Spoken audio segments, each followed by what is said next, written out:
But I believe that the times require imagination and courage and perseverance. I'm asking each of you to be pioneers towards that new frontier.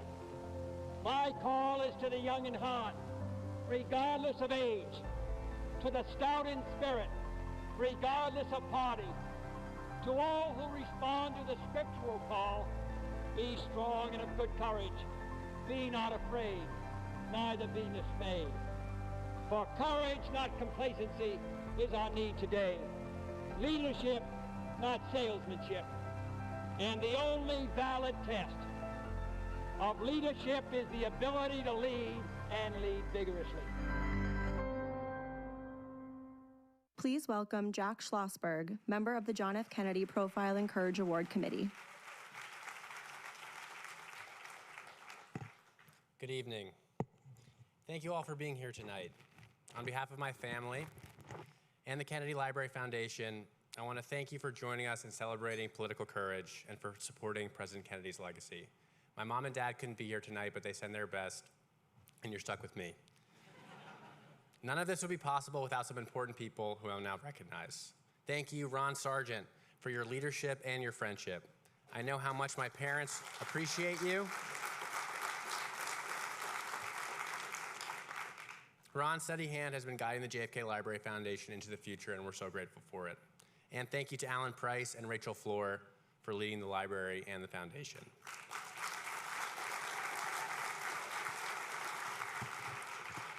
She couldn't be here tonight, but I want to also recognize Archivist of the United States, Dr. Colleen Shogan, for her partnership and vision in leading the National Archives. And another thank you to our lead sponsor, RTX Corporation, for your longstanding support of the library's mission.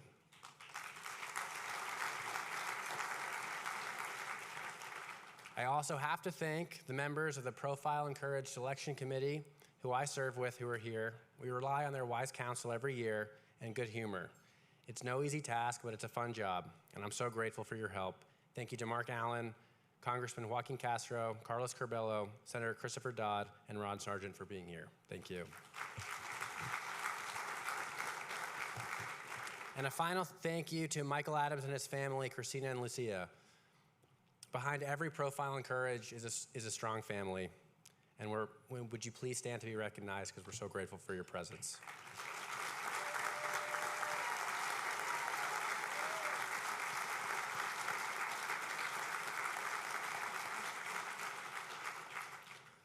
Tonight, we're celebrating in our Sunday best, enjoying a beautiful evening in Boston and great company. Summer's almost here. You can feel it in the air.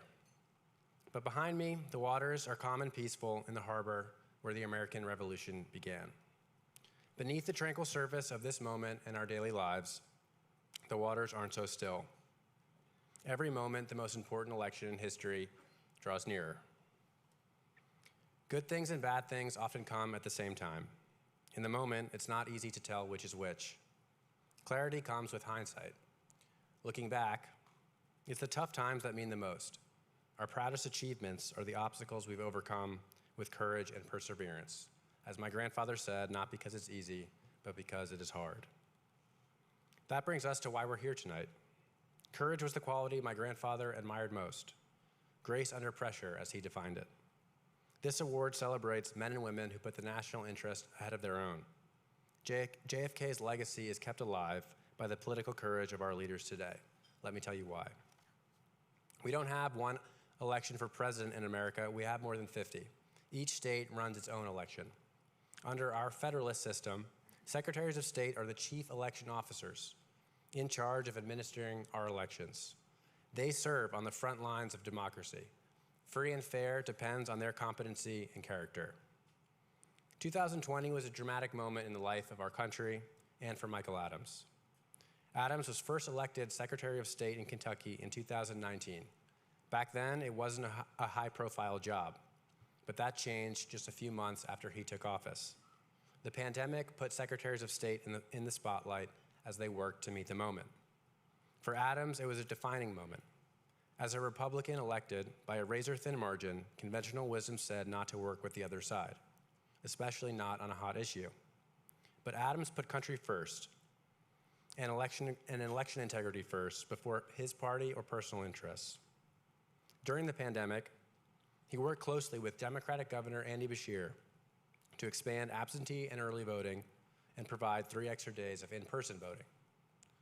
That wasn't easy, and he took a lot of heat for it. His efforts to protect ballot access and respect the results of the 2020 election made him a target. The vast majority of his party opposed him. Adams, his staff, even his family received death threats and physical confrontations. And members of his own party recruited 2 challengers to unseat him in a primary. It got so bleak that in 2020, Adams believed his political career might be over. He responded with optimism and courage. His strategy was simple but not easy. He focused on communicating the facts with voters who didn't believe the election was safe or secure. He took time to explain specifics about why absentee and early voting were safe. And it worked. In 2023, the same man who won by a hair in 2019 was now the top Republican vote getter in Kentucky. He won 118 out of 120 counties.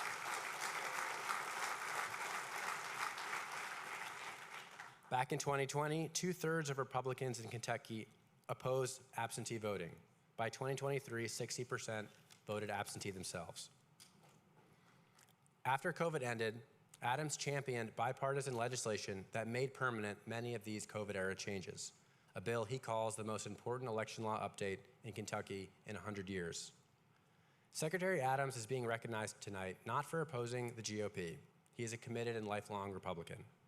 He's a profile in courage because he put himself, his family, and his career on the line to protect the right to vote. We honor his political courage tonight by casting our ballots in November. His sacrifice is a great reminder to all of us. The right to vote is sacred. Don't throw it away by staying home or voting for someone who can't win. Thank you all. I'm honored to now welcome to the stage the recipient of the 2024 John F. Kennedy Profiles in Courage Award, Secretary of State Michael Adams.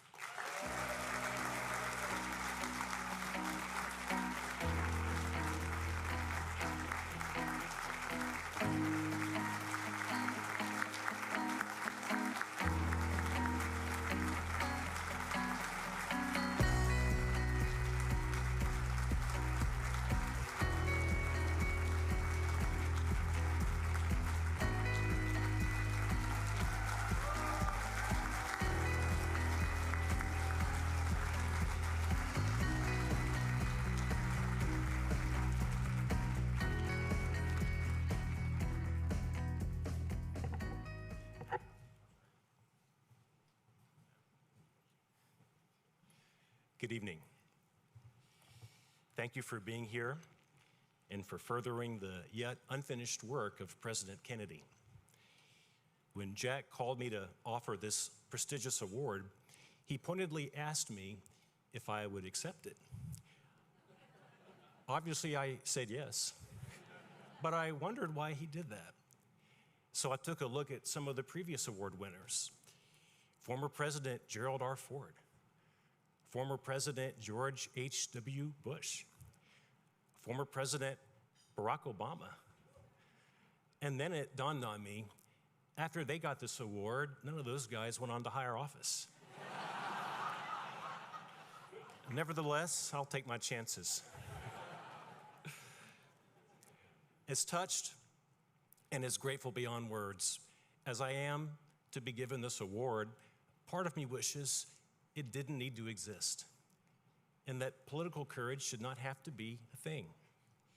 I'm glad that the JFK Library Foundation acknowledges and incentivizes political courage because it may be needed now more than ever before. Today's politics penalizes the workhorse and rewards the show horse.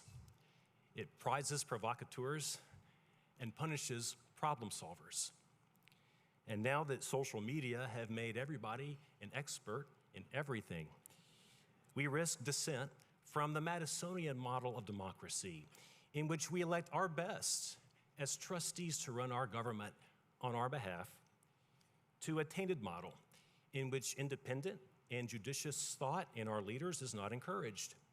Indeed, leadership is out, and followership is in. In this model, our elected representatives simply take their direction from the reigning mob of the moment. This form of direct democracy is an illusion. In his book, Profiles in Courage, Senator Kennedy's observations are timeless, such as the various pressures we elected officials face in making decisions. What seems quaint 68 years on is that now more than political courage is needed.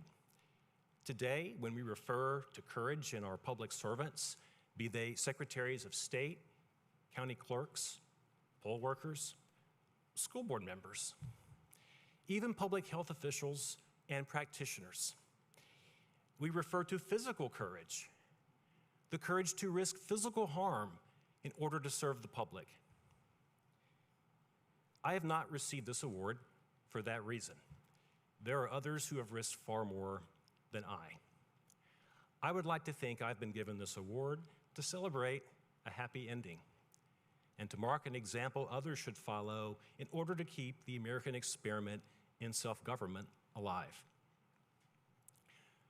Over the past 4 years, while other states have played politics with voting and adopted election policies that stoke controversy, Kentucky has instead simply moved forward. First, in the 2020 elections, we defied naysayers and conspiracy theorists on both left and right by expanding voting options in the midst of coronavirus, while also taking reasonable steps to ensure integrity in the process. That spring, when we held our primary, Kentucky became the first state in American history to successfully conduct an election in a pandemic, with no fraud, no suppression, and most important, no casualties. Thank you. Having been proved right, we then doubled down, challenging our legislature to take many of our bold reforms and make them permanent. And they did. We've quadrupled the number of days to vote. We've made it easier to request an absentee ballot. We've established voting centers so voters don't get turned away if they just show up at the wrong location. And when I say we, that's not just me. That's also a governor of the other party from mine and state legislators coming together across party lines.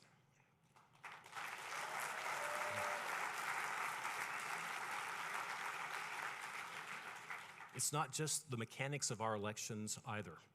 It's also that Kentucky state and county election officials, here too, not just me, have been willing to vociferously rebut false claims of vote fraud and election rigging. Moreover, our voters deserve credit too, because when we've had candidates for these offices and for our state legislature who've trafficked lies and demagoguery about our elections, our voters reject them.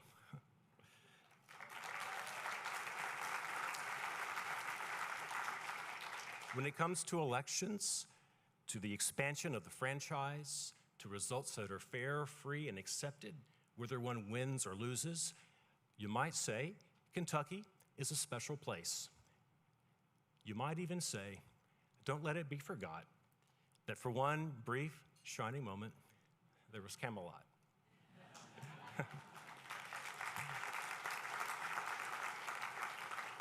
My goal tonight, and all our hope as well, is that the moment will not be brief, nor will it be one. May this award and this ceremony inspire others across our country at this critical time to go forth and do likewise. May it be so, and thank you all so much. Thank you. Thank you all so much. Thank you. Thank you.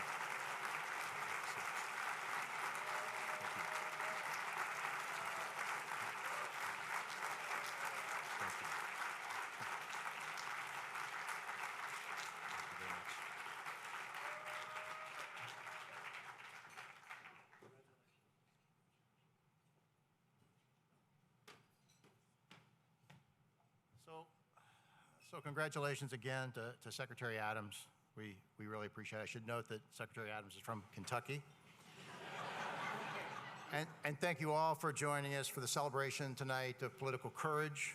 I hope you'll take some meaning and some inspiration from tonight's program, and that you'll come back next year, engage with the library's programs over the next year. Before we conclude, the Celtics score: Celtics 10, Mavericks 13. Good night. We hope to see all of you. Hope to see all of you next year at the 2025 Gala event in May. Thanks, everybody.